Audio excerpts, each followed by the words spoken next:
मुसलमान समझ के गोली में, मुसलमान का इंसान नहीं है। गौरक्षा के नाम पर खुलेआम आतंकी सड़कों पर घूम रहे हैं। हाल ही में हरियाणा में आर्यन मिश्रा जो 12वीं क्लास में पढ़ता था, उसकी हत्या बजरंग दल के आतंकियों ने कर दी है।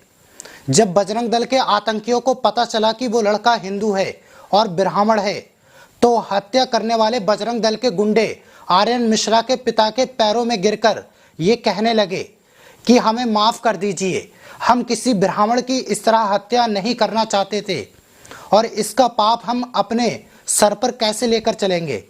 हमें तो लगा ये कोई मुसलमान है और इस वजह से हमने उसकी हत्या कर दी।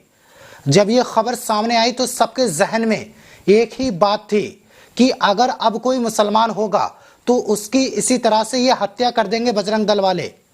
आर्यन मिश्रा के पिता ने और उसकी मां ने सवाल पूछा कि आखिर बजरंग दल गौरक्षा वालों को गोली मारने का अधिकार किसने दिया। जो सवाल पत्रकार और सोशल एक्टिविस्ट पूछ रहे थे, वही सवाल अब आर्यन मिश्रा की मां भी पूछ रही है कि मेरे बेटे की हत्या करने वाले कह रहे हैं कि हमें लगा मुसलमान है इसलिए हमने उसे मार दिया। मुसलमान को भी क्यों मारोगे तुम लोग। एक पीड़ित मां, रोती हुई मां अपने 18 साल के बेटे को खोने के बाद सवाल पूछ रही है कि तुम मुसलमान बच्चों को कैसे मार दोगे, वो भी तो इंसान है। देखें आप वीडियो। मुसलमान समझ के गोली में, मुसलमान का इंसान नहीं है। मुसलमान समझ के रोड चल रहा है, बेगुनाह मुसलमान फैमिली लेके चल रहा, कैसे चला, क्यों मुसलमान को मार दिया। जो कोई गुनाहगार होगा उसी को मारने का हक है, वो भी गोली मारने का हक नहीं है। पुलिस को बताओ क्यों मारेंगे मुसलमान को। मुसलमान हमारे भाई नहीं है क्या। कितने मुसलमान है पड़ोस में, वो हमारे रक्षा करते हैं, भाई हैं, बहन मानती हूँ मैं। सर बस यही हमारी रिक्वेस्ट है, अब जितना कोशिश हो हमें न्याय चाहिए। 1984 में इंदिरा को गोली लगी। देखा आपने वीडियो। अब पीड़ित पिता ने यानी आर्यन मिश्रा के पिता ने पीएम मोदी से एक सवाल पूछा था, लेकिन मुझे ये समझ में नहीं आता हमारे देश के प्रधानमंत्री नरेंद्र मोदी के जहन में ये सवाल चुपते रही है, उनकी आत्मा नहीं कराती है, मोदी जी को नींद कैसे आ जाती है। जब आर्यन मिश्रा के पिता ने पीएम मोदी से सवाल पूछा कि आप मुझे ये बताइए, बजरंग दल वालों को, गौरक्षा वालों को गोली चलाने का अधिकार आखिर किसने दिया। मोदी सरकार ने दिया है। और गौ कसकर समझ के इनको अधिकार मिला हुआ है कि गोली मार दें हमको। ये अधिकार गवर्नमेंट दी है, मोदी सरकार ने दी है, तो क्यों दी है। देखा आपने, आर्यन मिश्रा के पिता ने कहा कि मोदी सरकार ने गोली चलाने का अधिकार गौरक्षा वालों को और बजरंग दल वालों के आतंकियों को दे रखा के, और अगर ऐसा नहीं है तो नरेंद्र मोदी जवाब दो। लेकिन मोदी जी ढोल पीट रहे हैं, एंजॉय कर रहे हैं। जिस देश में सरकार अपने नीतीश राणे जैसे नेताओं के द्वारा हेट स्पीच बुलवाती हो, मस्जिदों के अंदर घुसकर मारने की खुलेआम धमकी दी जाती हो। वापिस एक बार अगर हमारे रामगिरी महाराज के तरफ मतलब पाहिजे ना,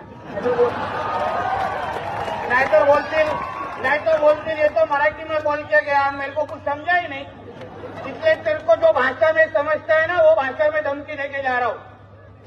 हमारे रामगिरी महाराज के खिलाफ अगर कुछ भी मस्ती तुम लोगों ने किसने भी की तो तुम्हारे मस्जिदों के अंदर आके चुन चुन के ध्यान में रखो।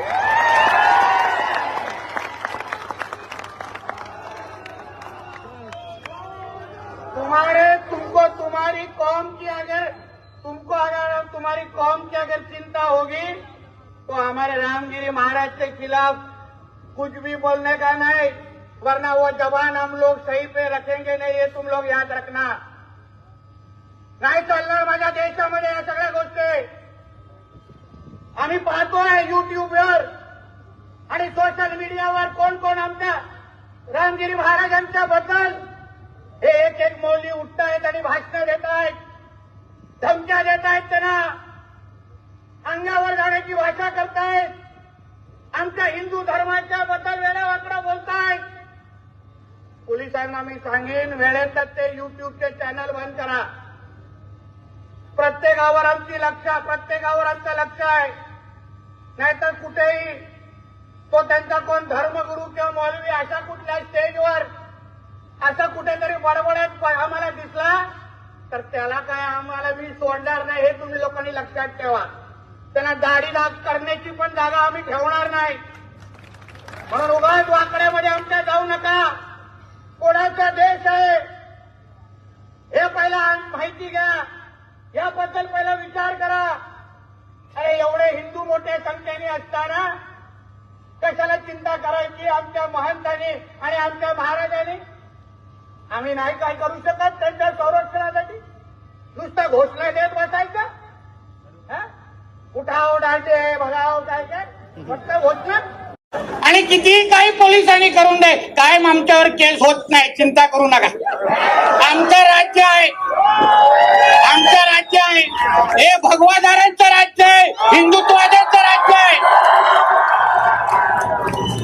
इथे काय आमची भाषा प्रक्षोभण होत नाही. आम्ही हिंदूंचं हित बोलतो आणि बोलतच राहणार. काही कोण केस टाकण्याची हिम्मत करणार नाही. नरेंद्र मोदी विदेशों की मस्जिदों में घूमने जाते हैं, टोपी वालों के साथ नजर आते हैं और यहाँ पर मस्जिदों के नाम पर जहर फैलवा रहे हैं. कोई कंट्रोल नहीं है इनका अपने नेताओं पर. मैं आपको बता दूं, आर्यन मिश्रा, असीम मुस्तफा इसलिए शिकार हो रहे हैं क्योंकि नरेंद्र मोदी की जहरीली राजनीति इस देश में घुसती जा रही है. और अगर इस नफरत वाली राजनीति को नहीं रोका गया तो आगे आने वाले समय में न जाने कितने आर्यन मिश्रा, न जाने कितने असीम मुस्तफा इसी तरह से बलि चढ़ते रहेंगे. अभी भी वक्त है, संभल जाइए और संभाल लीजिए अपने देश को. मैं अपने हिंदू भाइयों से कहना चाहता हूं, जिस अंधभक्ति में आप अपनी आंखें बंद करे पड़े हो, लेकिन जिस दिन ये जहर, ये नफरत आपके घर की तरफ मुड़ेगी आपको पता भी नहीं चलेगा.